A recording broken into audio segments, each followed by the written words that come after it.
This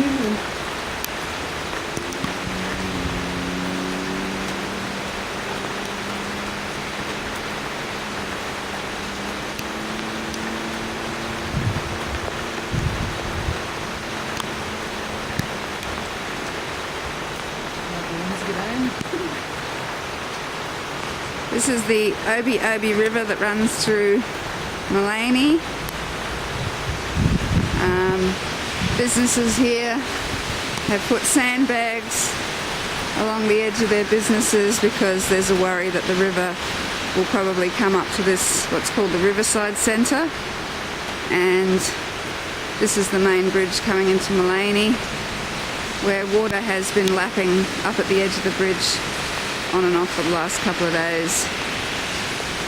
It's dropped a little bit just now, but apparently was up to the bridge about an hour and a half ago. And if the rain keeps continuing, pretty sure it's going to come up again.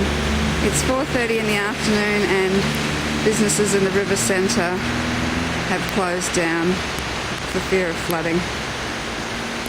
This is Maleny, January the 11th, 2011.